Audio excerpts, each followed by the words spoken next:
You're muted, by the way.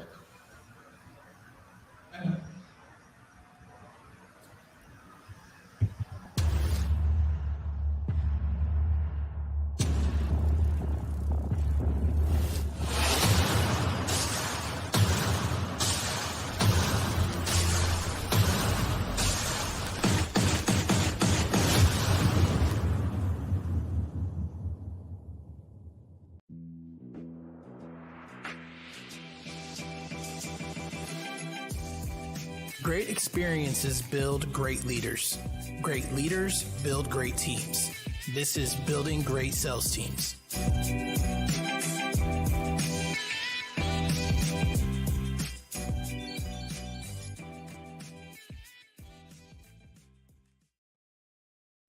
All right, guys, welcome back to Building Great Sales Teams. We got another live episode for you guys today. We're recording all our episodes on Wednesday, but we pick one special guest to record live. And today, that guest is TJ Nelson. He's the owner and operator over at Direct Solar in Las Vegas. These guys do 400 to 500 kilowatts a month through lead generation and mainly door knocking. That's why I had to have my guy on. He's a door knocking OG just like me. He's got 40 employees over there, a 4.9 rating with Google. Those guys have 208 reviews right now. You don't see that a lot, especially with a door-to-door centric solar company. He came from Solar City. He's a Solar City GOAT over there, an award winner. And he's also a real estate investor and author of Walk the Lyme. The description on that book is from knocking on death's door to building a multi-million-dollar business. I'm excited for that book to come out. TJ, welcome to the show, brother. Wow, that was a good intro. Thought you said that intro. I've done a few. I need someone to make me an intro like that. Yeah, I think you're probably like my 100th or so intro now. So I have had a little bit of experience about it. So, all right, brother. Well, honestly, the thing that stands out to me the most and has stood out to me since I met you virtually through Apex is, dude, the fact that you've been through some shit with Lyme. You've done all this despite Lyme disease. You know what I mean? I saw a picture one time of your medications and I was like, dude, how is this dude just like functioning, let alone running a multi-million-dollar business? So if you don't mind, man, walk us through a little bit of the story behind all that. Like with the Lyme and building the business at the same time? Yeah, I mean, if I remember correctly, it's been a while since I've read your story. I think you posted about it a few times, but it's been a little bit over a year. But you found out in the middle of your first solar position? Yeah. So Solar Cities where I started, 2015. Mm-hmm. Solar City, anyone that sold for Solar City back in the day, it's like, all right, cool. We're brothers now. But yeah, so I started selling in Vegas 3 months after Vegas shut down. So NV Energy didn't allow solar. So I had to move to Texas. And in Dallas, Texas, at the time, the average kilowatt hour rate was about 8 or 9 cents. We were selling, it was like 10.9 cent PPAs with 2.9% escalator. And at the time, the electricity rates had been going down for the last 4 or 5 years in Encore area.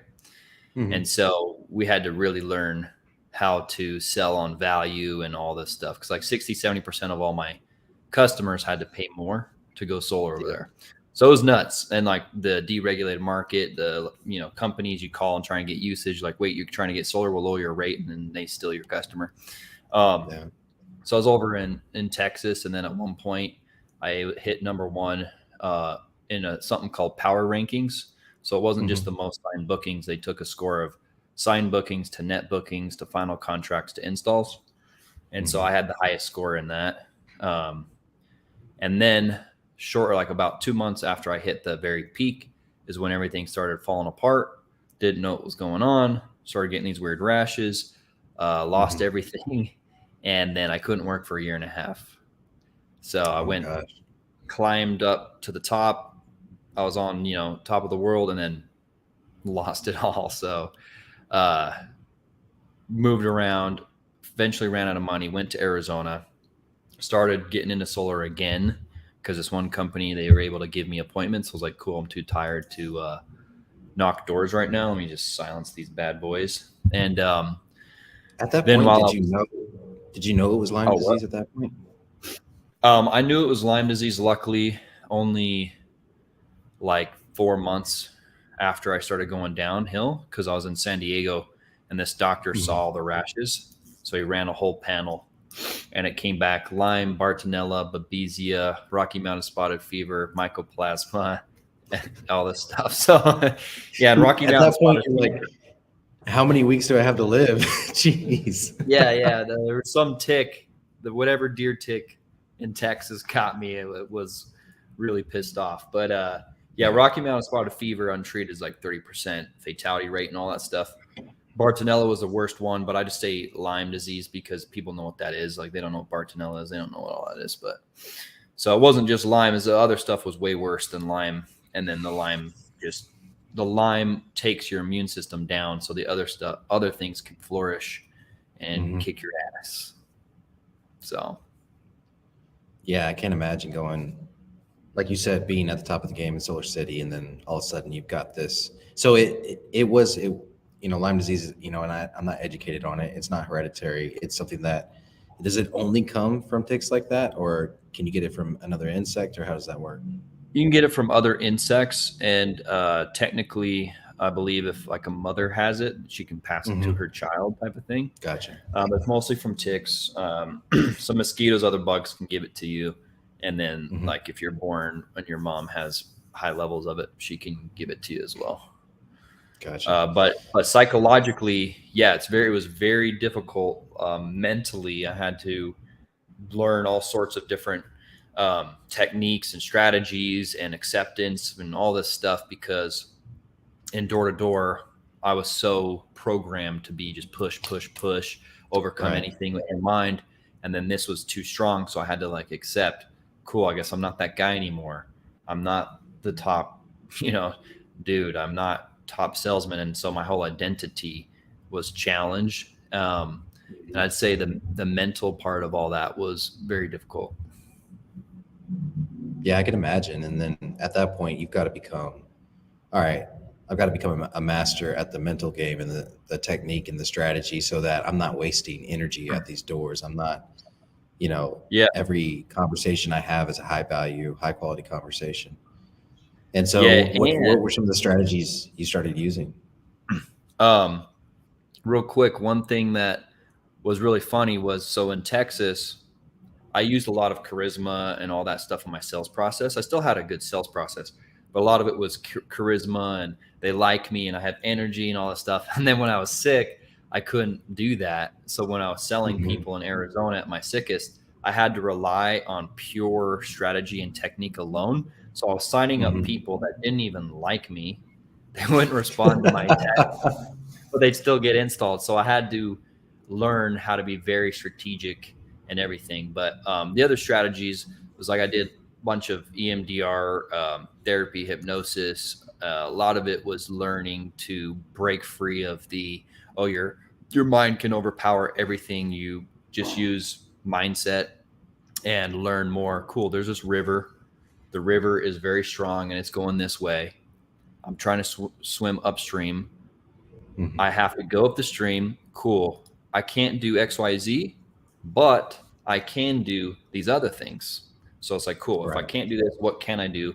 And then focus on what I can do versus obsessing with what I can no longer do. Yeah, it sounds like, when we talk about mindset in a lot of the groups I'm in, it's generally controllables and non-controllables. What are the controllables that I can count on, that I have complete control of, and the non-controllables, not that you don't worry about them, you have to adjust and adapt and pivot to them. But at the same time, like, you can focus on the action items around those controllables, which is what we teach our guys in the field, right? Focus on your controllables and the results will come, right? So how do you go from being a top Solar City rep to selling, 500 kilowatts a month in Vegas, despite Lyme disease?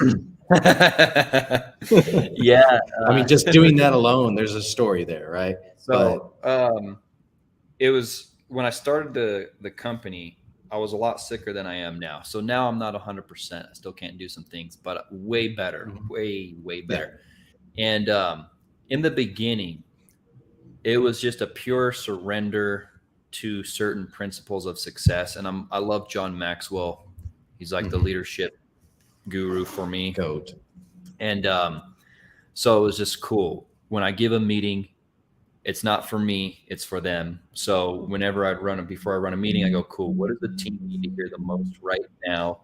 And how can I communicate that to them most effectively so it gets into their brain and they actually take action? So everything I was doing, I was purely focusing on the value I'm bringing to the sales rep, always treating them right. And I just really committed to those principles. So the sales stuff as well, I just used all the processes that I developed from all the strategies I had to do when I wasn't feeling good. So I had a very good system. And then I think it's kind of nice because there's some people in solar where, they came in, I was like trying to have them teach other people, but they're so random. They use so much charisma that they get a lot of deals, but you can't really duplicate them and they can't teach others. But when you just have a really strict system, cool. If you do it this way, you say it this way, your body language is this way, you'll get this result. And then you're not so dependent on how you feel because the customer, they don't know how you feel. The only way they feel anything from you is from your micro expressions, your behavior, and your tonality of how you're coming across. So you can feel bad inside, but still have the right tonality and behaviors, and the customer will still feel the confidence and the certainty. So it's nice when, as a salesperson, you can be free from, oh, I got to feel really good to get a sale. And it's like, cool, as long as I have this stuff memorized, then I can still produce a result no matter how I feel that day. I think there's a huge advantage in you having to adapt that way. And then basically it being the foundation of your systems. I always talk about how I wasn't the best salesperson starting out. I didn't knock it out of the park when I started knocking doors. And because of that, I had to create systems for the average Joe like me. I had to create training, had to create a script, had to create a simple system that the average Joe could follow, not the top seller, but the average Joe could follow, so then we could scale. And that's one of the reasons that we were able to scale so quickly. In my case, I wasn't a good salesperson. In your case, you were, but you didn't have the energy to be a good salesperson anymore. So you had to use the systems at that point. And then naturally, that's what you're going to teach in your company. And it's obviously been doing really well for you. Yeah. So, and at the beginning, it sucked. Like first days of Solar City, I really sucked. I knocked 9 to 5 on a Saturday and set one appointment. So it was really hard for me. But like you said, I'm glad that I wasn't just naturally good at it, because the difficulty is what brought the systems. But what were you about to say? So why do you think, obviously why you're a good business owner, right? But there's intangibles involved, and there's reasons that people follow you and stay with you despite when things don't go well in the business, or when their paychecks get pushed out because of install issues or whatever the case is, right? Why do you think your team at this point follows you? So my paychecks have never been pushed out, luckily. So I always keep a big reserve.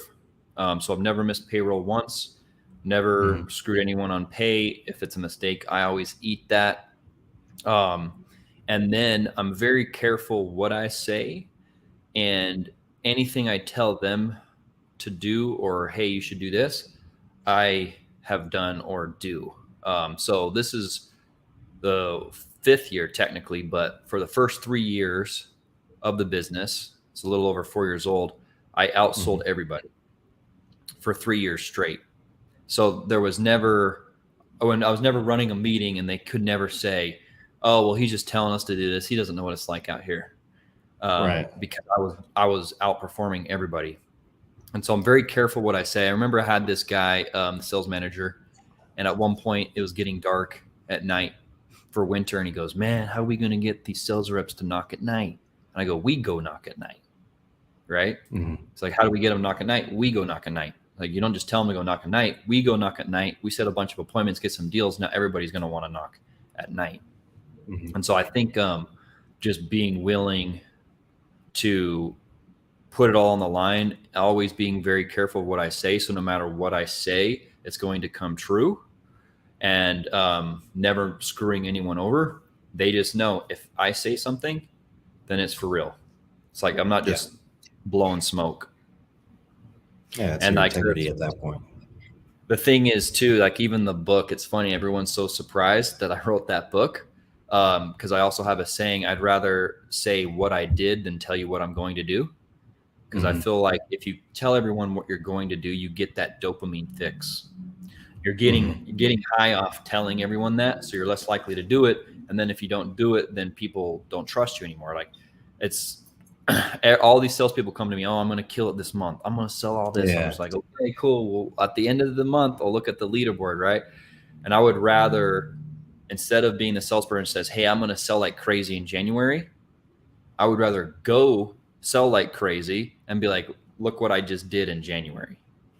And then I'm like, holy shit, this person just takes action. They're not just talking all the time. Yeah, I completely understand what you're saying. Is we see it all the time in our circles. You know, these guys come in the groups and tell us everything they're going to do and how they're going to blow up their business and all that type of stuff. And then 3 months later, they're not in the group anymore. You know what I mean? It's like, what happened there? You know? Yeah. You know, there's another side to it though. You know, and I'm completely guilty of it because you know I struggle with discipline. You know, that's been a tough thing for me. And so if you know, like when I did my marathon, I had posted about it maybe like 6 months ago that I was going to do a marathon. That was my target. That was my goal. You know what I mean? And this is why I was doing it, kind of thing. And what that did for me is it created accountability. You know what I'm saying? And you know, I'm that person that's like, and I didn't train right. I was overweight when I ran that marathon, but I still ran the fucking thing because I told everybody I was going to. You know what I'm saying? And so I guess there's two sides of that coin, but you know, in the sales world, I completely understand what you're saying because salespeople would come in squawking, or new people would get recruited in, and it was like, man, I've heard this a million times, you know? Yeah, no, there's definitely, I think you always want to have leverage and accountability, right? No leverage, no chance. In order to do the behavior, because you need it more painful to not do the behavior than it is to do the behavior.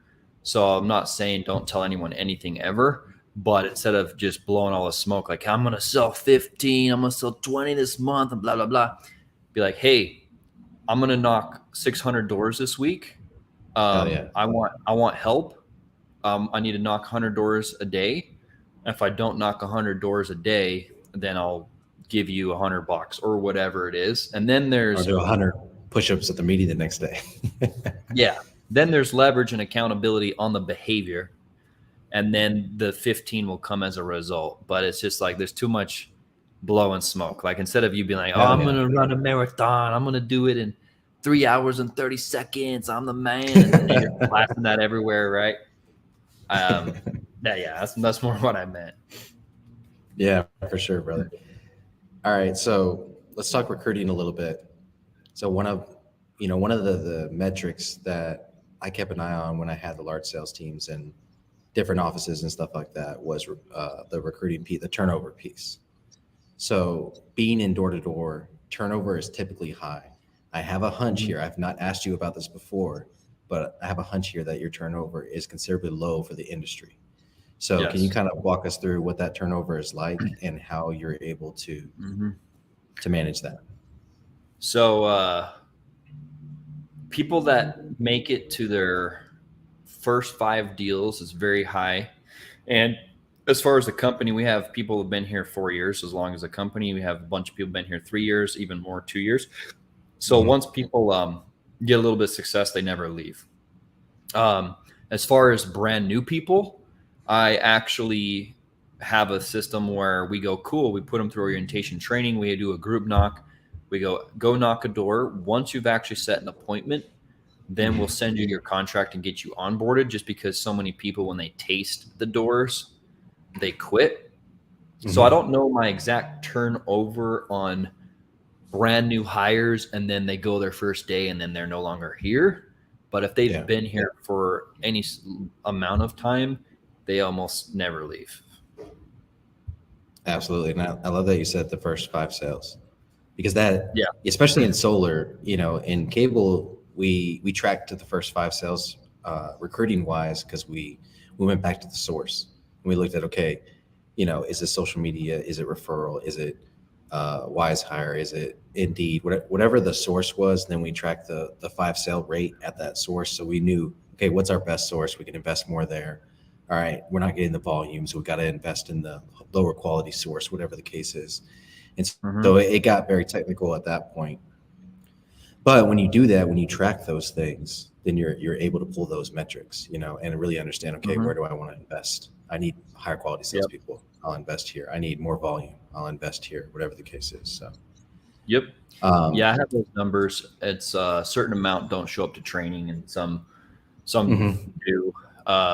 So I can look at that. But it is cool because our recruiting sucked. But in the last few months, I went to that recruiting seminar. We hired this agency. We're doing all sorts of cool stuff. So now it's like people are just coming in. So we were at the 450 net kilowatts per month for a while. But this year is the year it's going to finally take off, because I recognized, hey, we have everything, but our recruiting's weak. If we improve our recruiting, then we win. So that's why this year is going to be exciting. 2 major points too, and just to double down on what you're saying. The first one is, you said, now we're really going to blow it up. Most companies, they're doing 500 kilowatts net a month. They're like freaking buying Lambos. You know what I mean? And so I love your perspective on that. I mean, I think that's important, that's not enough for you. You know what I mean? Complacency is a tool sometimes. And then the second piece is what you said about recruiting. It's 100% true. I spent my first 3 years in business super focused on all the metrics except recruiting. And as soon as I focused on recruiting and filled that budget up, I tripled my budget. Then all of a sudden I had triple the salespeople. It doesn't always work out like that, but when you have a good system in place, you can kind of call your shot and say, I know if I spend, 10 grand this month on ads and recruiting, I'm going to hire 70 to 80 salespeople. And this is how many is going to stick. I know my numbers at that point, and I can kind of call my shot at what that will produce in terms of sales in 90 days, And so I believe in that 100%, but you got to, people always ask, hey, I'm going to hire my first salesperson, what should I put in the job description? And I say, well, the first thing you should do is build the sales program before you even hire that salesperson, because you're just screwing them over if you don't have a good sales program in place. Now, we all had to start somewhere. Don't get me wrong. Like, my first day, I did not have a sales program in place, and I was hiring people. You know what I mean? We were just winging it. But as soon as I could, I was documenting and put that program in place. And then I was able to invest in recruiting. So I think that's the formula there. So in solar, where you teach people about the business, and then what happens naturally, they start doing their own research. They join the Facebook groups. You know what I mean? What are some of the thing that keeps them there? Your 2 year, 3 year, 4 year guys, the thing that kept them there was your culture, right? So what are some of the things you guys are doing to maintain a healthy culture? So the trainings, I put a lot of time into the meetings. And for recruits, we even say, just invite anyone to the meeting. They come to the meeting. The meeting's really good. There's really good vibes. Everyone wants to join. So I'm very, very strategic with the meetings. And I feel like if your meetings are really good and you have a good training platform and you treat people well, like that's really good for a salesperson. Because a lot of salespeople, they go to these meetings, the meetings suck or they're boring, and then everyone hates each other. There's no training and they're just kind of like whatever. So as soon as they come in and all of a sudden they're seeing someone crowd surfing and there's weird stuff, but there's still really deep training and motivation and everything. Like I've run 700, 600 meetings over the last 4 years.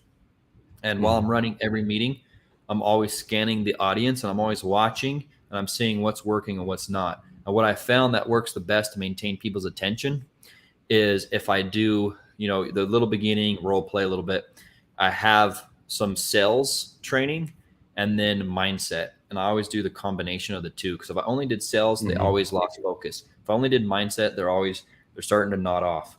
But if I did, boom, here's some really good sales, and whether that's a recording or a video of me in the field or something very specific, it's like, oh shit, I can implement that today. And then boom, mindset, because it's like 60, 70% of everything I'm doing is just trying to get people to work. then that gives them that, oh, cool, I learned something today. And then also my mind's right. And that's what I found to be the best format. So really good meeting, good training, and then taking care of your people so that there's no shadiness, no screwing anyone over in any way possible. Then you're good. And it's weird because people in solar, I mean, it's not weird, actually, it's pretty normal, but they're so alert to being screwed over. Like any little slight thing will set someone off. And so I just have to be very, very particular with everything I do to make sure they know you're not going to get screwed over here, and then they'll stay. Yeah, no, that makes a lot of sense. So would you say would you prefer a salesperson that has already sold solar before or a brand new recruit? I would rather them have sales experience, but not solar. The best would be like someone who sold energy in a deregulated market. That's probably my favorite because they already understand electricity rates. They already understand that their commissions were pretty low. So when they come into solar, they're really excited. So they understand the basics of electricity and door knocking. And then I'm going to teach them solar. When they've already known how to sell solar, it's weird. Like half the interviews that come in, I go, all right, so how does the ITC work? The customer gets a rebate check, and it's like, all right, I'm going to have to retrain this person. Yeah. So a lot of solar salespeople have been trained wrong. They think they know everything, and they don't. Sometimes their ego's big. So I prefer someone that has not sold solar, but they have sales experience, and then just to build them up from there. No, I couldn't agree more. It's so much easier. We call them retreads, especially like in the cable world. Retreads, people that come from other companies, especially like managers and leaders, because that's exactly what you have to do. The rubber on that tire is worn down and probably taught the wrong things and everything. So you got to go in there and retread, and it's an investment. Versus somebody brand new coming in, you get to teach them from scratch. They're just accepting everything you say and executing on it and seeing the result. You got a retread coming in. They have these, I'm stealing that. bad habits. Oh, go for it. This bad mindset or whatever the case is. Maybe they were so focused on the result. That's typically the biggest thing I see when the retreads come in is they're all about the result and not the actions that got them to that result. Yep. So, that's what they hang their hat on. But if they just focus on the actions, they would be a lot more productive and honestly happier and not contingent every day on having that close, that dopamine hit like you talked about. Yeah. And people, we have the 5-setter. So if they're new, they do 5-setter. If they've already sold solar, they always want to skip that first 5-setter. So we go, cool. If you're really good at what you do, sign a deal by yourself in the first week. And if you do that, then you can skip setter. And 9 times out of 10, they can't do it. So we go, cool. You're not as good as you say. We're going to train you though. And we're going to get you good. Yeah, for sure. And I like that you're still open to that. You know what I mean? That investment that you got to make, and whether it's retraining or just giving them the training they actually need to be able to close. It's crazy how the industry is changing so much, and a lot of owners and just the industry in general is realizing the value is really in the setter. You know what I mean? Because everybody thinks they're a closer. Or like wants to be a closer, Yeah. When you have a setter that can go out and consistently get you leads, I mean, that is rare right now. You know what I'm saying? Yeah, we take care of our setters, and I try and make sure we call them advanced setters when they're making high commissions on it.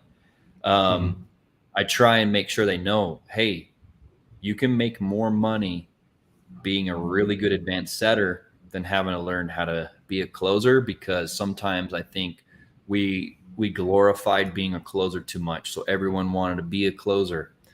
And I was like, hey, closer is cool, but you also have this other avenue. You can make a lot more money, and all you're doing is being really good at setting appointments. You don't have to learn the back end. You don't have to learn sending docs, credit, following up, site survey, root quotes, or anything. Just set a bunch of appointments. But even now, it's still like I can still tell people want to become closers. So Yeah. You got to make sure the setter position is given its credit.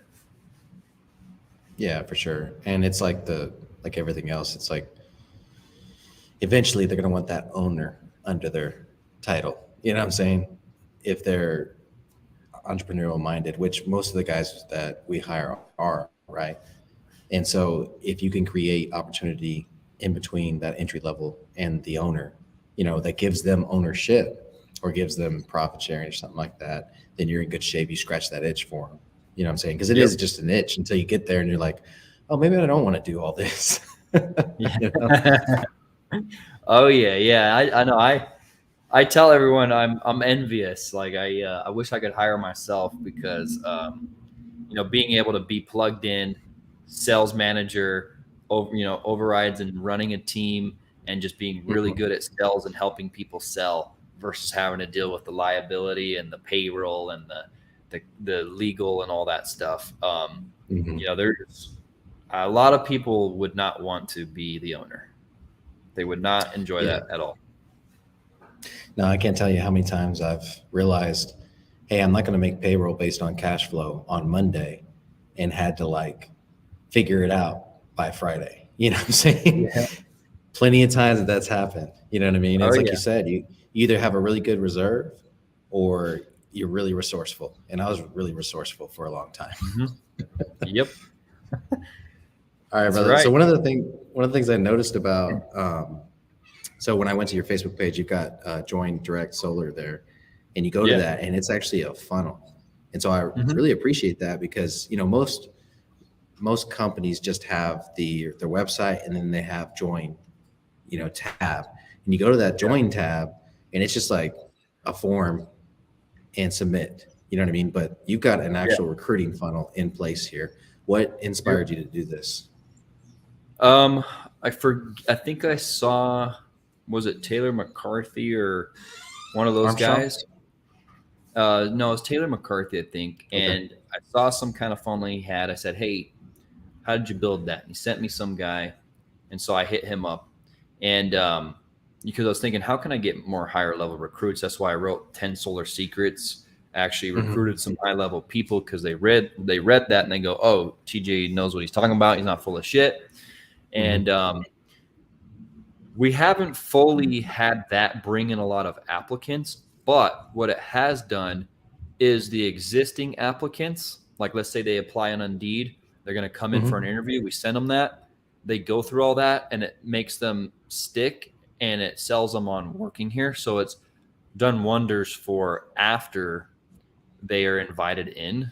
But we still need to play around with like advertising it and the 10 Solar Secrets. But it's great because then people go, oh, cool. Like sometimes interviewees come in, they already know my story. They've already watched 3 sales rep testimonials. They see the meeting, they see the positive culture, and they're like, okay, this is the place I want to be. So then in the interview, it's more just we're having a conversation, making sure they're legit. All right, cool. Think you can set an appointment? Cool. Go out tomorrow. Hit the doors. If you set an appointment, then we'll hire you on.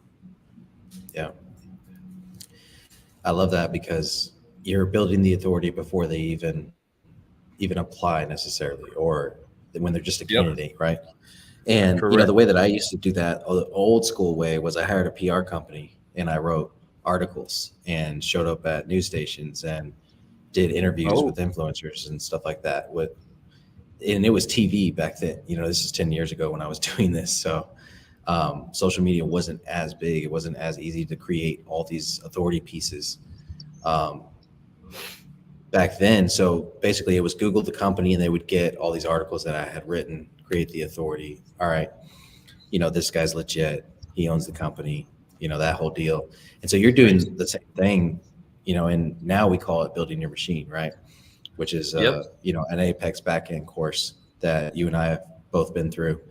And it works beautifully. Building that authority beforehand increases those conversion rates on recruiting. So that's what you want.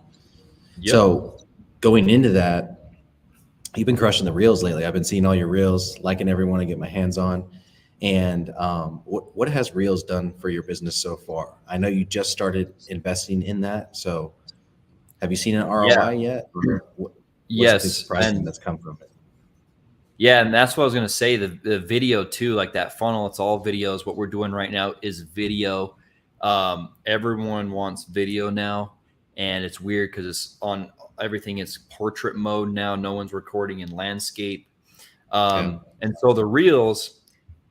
Now I'm slacking on this because I've got a bunch of people that start following me, messaging me.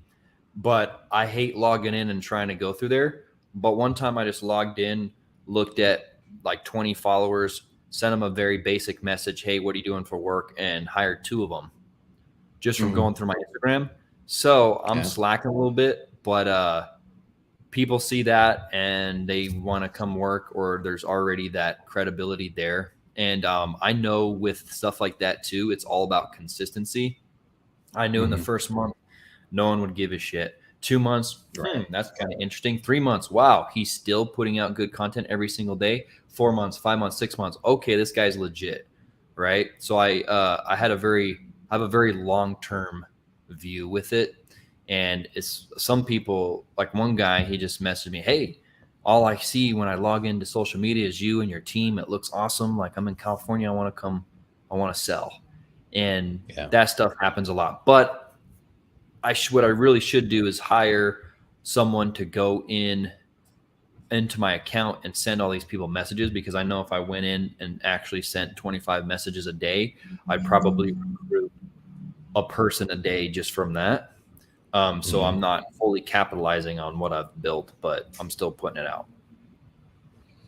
Yeah. And then this is where, if we were on a connection call or a consulting call or something like that, I would immediately tell you hire a VA, because that is one of the best things I did. And that's why my social media is so consistent. Our podcast is so consistent in terms of promoting it, is because our VAs just crush it, man. They're just like, that is their sole purpose, is to put out that social media content. Is your VA in the United States, or is it Philippines, or what? So we've got Ryan, our producer. So he creates a lot of the podcast content and everything. And then they chop it up and turn it into reels and all that. And so 2 of them are in the Philippines. And then Ryan's here locally. And then I have a operations person that's here locally as well on the building great sales team side. Yeah. But yeah, that's the hack, man. And they're trained to do it by the time you get them. You know what I'm saying? Especially if you go through a placing agency, they've already got them vetted. And I want to do that today. Yeah, absolutely. It is an awesome thing to do. And so that's good, man. I mean, that's a big part of it now. If you're a leader in sales and you don't have, if your social media game is not on point, you're, like you said, you're missing out on recruits.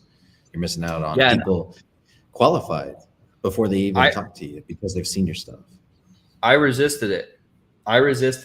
There are certain people on Instagram blowing up that I didn't like. So I was like, I don't want to be like them and blah, blah, blah, and all this shit. And then finally I was like, all right, Instagram, TikTok, this is where it's at.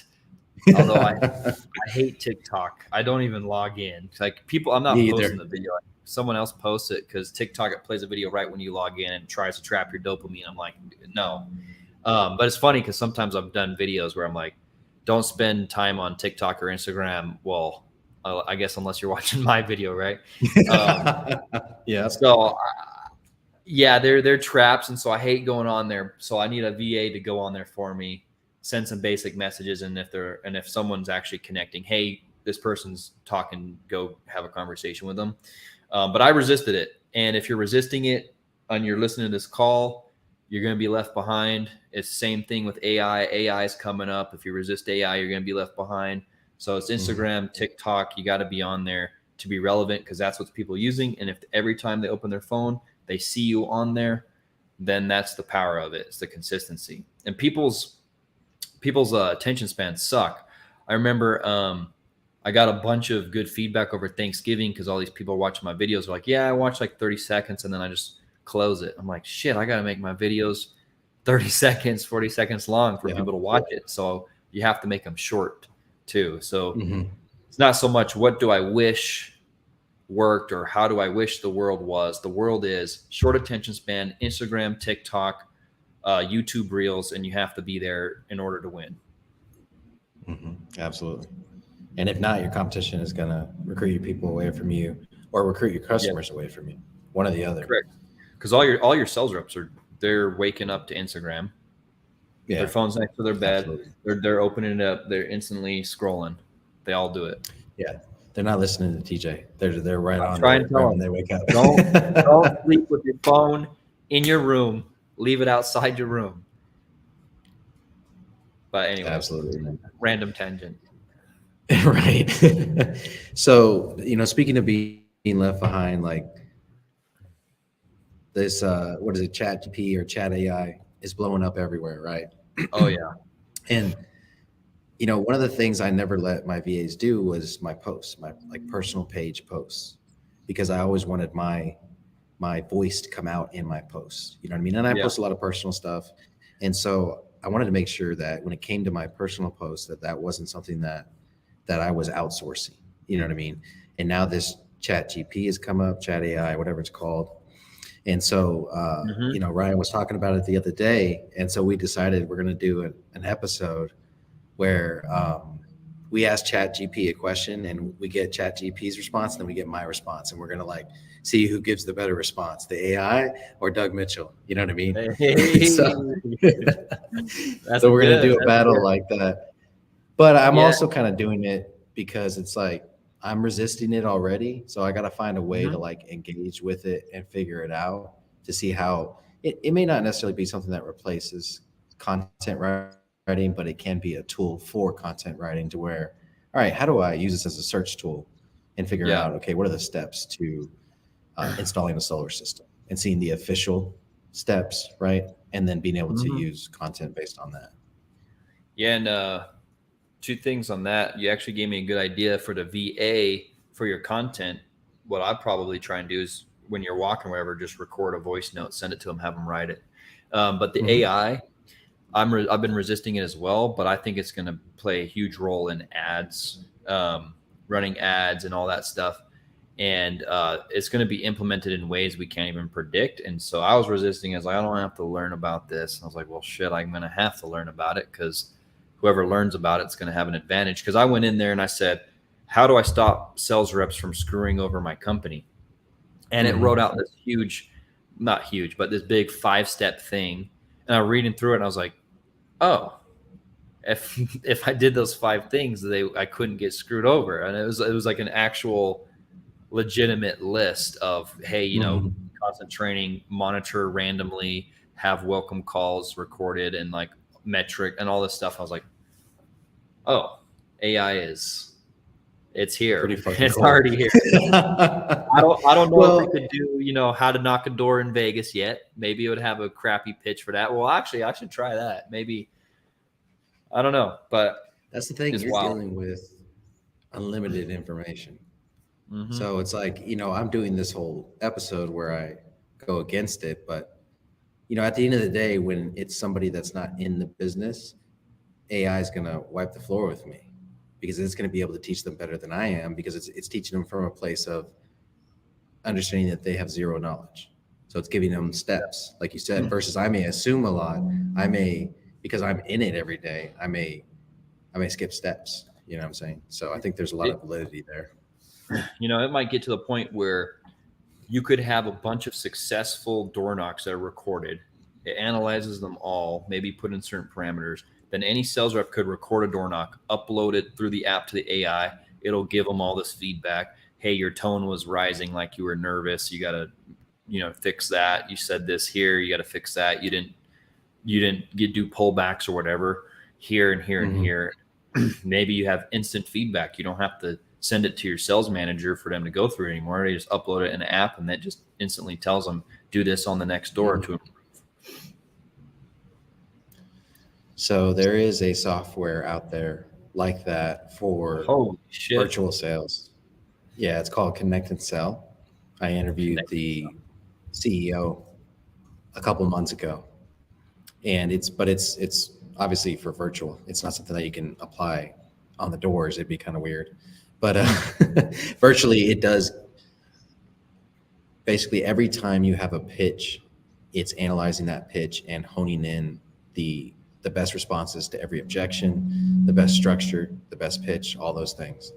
And Wow. so it was a really, Chris Beal is the CEO and the guest we had on that episode. And, he crushed it. He did say something though, that gave me hope for us humans. You know what I mean?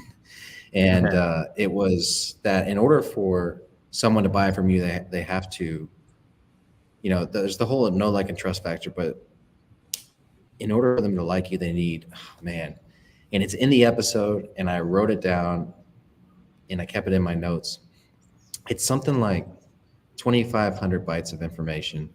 And when you get a text or an email or something from a bot, you know what I'm saying? A character of a text only has 5 to 7 bytes in it, right?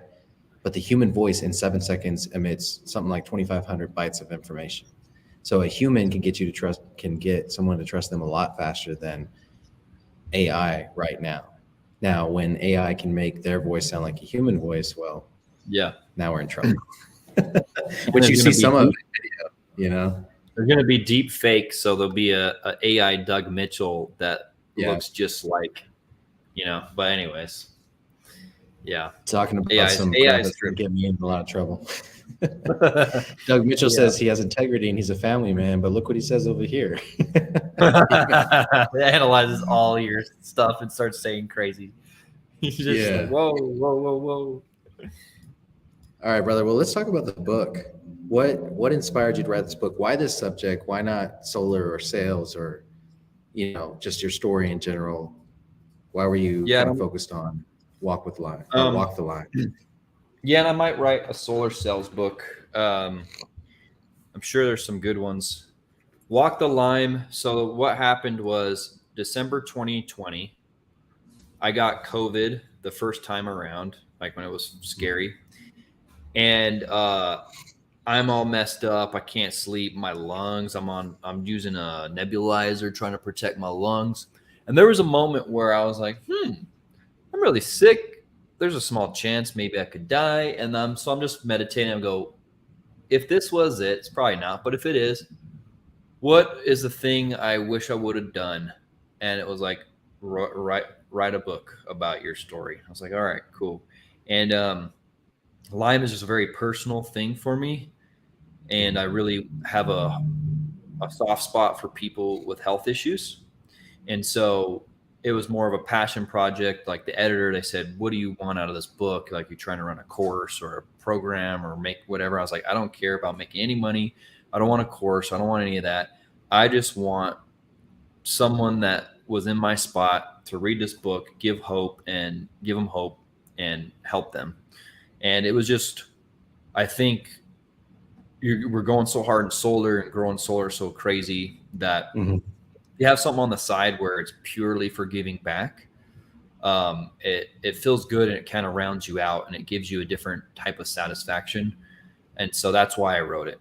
So it wasn't for solar. It wasn't, although it does have a lot of stuff in there about that because that's a core part of the story. But it's like the Maslow's hierarchy of needs. Like, what, as a person, what do I want to represent? What kind of impact do I want to have? And these are my people. So how can I help them? I love it, man. I'm excited for it to come out. Definitely going to order it for me and my team when it comes in. And I recommend everybody listening do that as well. We'll have a link in the show notes and then we'll update it when it comes out so that you can actually order it. Awesome. Yeah, there's a link that works for it now. It goes to Amazon. Okay. You can pre-order, and then on the 24th of January for a week, I'm going to make the Kindle 99 cents so anyone can buy it. So someone with Lyme that doesn't have any money can still buy it. But yeah, it's funny because it would be cool for people to read it, but at the same time, there's so much like intense stuff in there that when people read it, they're going to know a lot of. Yeah. It's going to be, you're going to see all that, but whatever. You only live once, so might as well. I mean, there's two pieces to it, right? There's the mindset of, all right, once I'm vulnerable, once I put all my shit out there and I'm honest with people, you can't hurt me. You know what I mean? True. There's that mind, because it's like, what are you going to say? I've told you everything. And that's what I started doing about a year ago.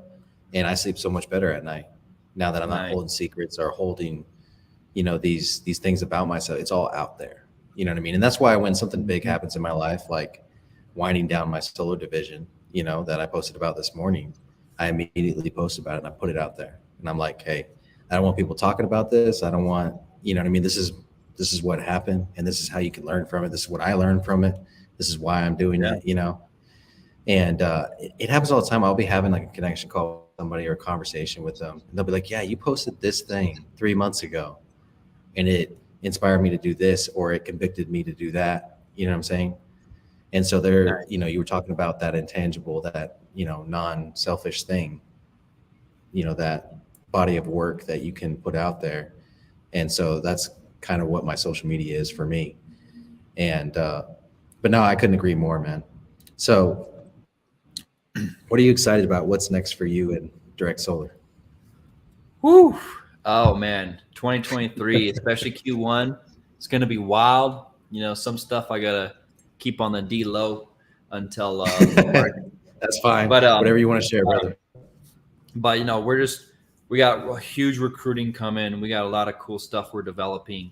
The book and like 2023, without going back on what I was talking about earlier and being blowing smoke, but 2023 is gonna be it's gonna be like I'm just instantly negating what I did. Yeah, you got to catch yourself. 2023 is like going to be our breakout year. We kind of went through all this crazy stuff, like people coming in, screwing us over, legal, figuring this out, getting the foundation, getting this going, getting the recruiting going. And it's so solid now. And with the recruiting, we have the platform to really take off. And I'm super excited to see like all the people on my team stepping up. Like we promoted this girl Naomi to sales director, and she's killing it, and she has come a long way. And it's just cool seeing everyone that has grown and developed into who they are to where now we can take off. And I'm just really excited to see that. It's fantastic, man. I'm happy for you. I've been a part of that not that, but I've been seeing your journey for about 2 years now, and seeing you come out with all this content, 10 selling secrets of solar. And now the book is just amazing, so I'm here for it, brother. And I'm excited for direct solar, what you guys are going to do in 23. So last question, and I ask this to all my guests. What does legacy mean to you, and what legacy are you going to leave behind? Legacy means to me, what would I have wanted to represent when I'm 75 and about to die? And when you fast forward to that moment, it puts a lot of things into perspective. And what I have wanted to represent was to be an icon or an example of someone coming from some harsh conditions that still rose up to give inspiration to other people and give other people permission to do the same thing. And so that's how I thought about the book was, cool, when I'm 75, would I have rather played it safe and not put this out there, or would I be proud that I put it out there? I'd be proud I put it out there. Cool, then I got to put it out there. And a lot of people don't like to talk about death or whatever, but I think Steve Jobs, he had something weird where he'd go to like a cemetery every week or something and just contemplate the shortness of his life. So for me, it's when I'm 75, who will I have wanted to represent, and what kind of impact would I want to have made on people for me to feel at peace when it's my time to go, and then work backwards from there. No, I love that, with the end goal in mind. And I think if I may, a big part of that is going to be, the book is just the beginning, right? Because you're a young dude, you know what I'm saying? So the book is just the beginning. And that impact is going to happen while you're alive. That legacy is you're already going to see it happen when you're alive, And so I'm excited for that, brother, man. You brought a ton of value to the show today. Appreciate you coming on.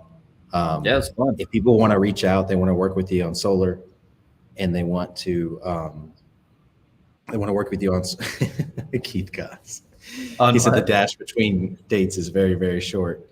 Oh, okay. That wasn't a joke. He's being serious. My bad. No, that makes sense. He's right. When you look at that cemetery, when you really think about it. Yeah. It's very short. That's right. Yeah, The absolutely. dash between dates is very short. I'm gonna steal that too. That's good. That's what we're here for. We're here to chop it up and steal stuff from each other. That's what it's all about, man. That's All right. right, brother. Well, where's the best places for everybody to reach out to you at? 10 Solar Secrets if they want the book on selling solar. Join Direct Mhm. Solar if they want to check out the company. And then if they have a health problem or Lyme, then walkthelyme.com for the book. Absolutely. And I would encourage everybody, even if you don't, and you need some inspiration in your life, order that book. I'm excited about it, and we'll be reading it here soon. Sweet. All right, Cool. brother. Appreciate you. Y'all have a good one. Y'all know, as always, we don't have any ads on the show or anything. We just ask that you pay the fee. The fee is share the show, drop a like, drop some comments like Keith has. Appreciate you, brother. And y'all enjoy the rest of your day. We'll see you on the next one. Later.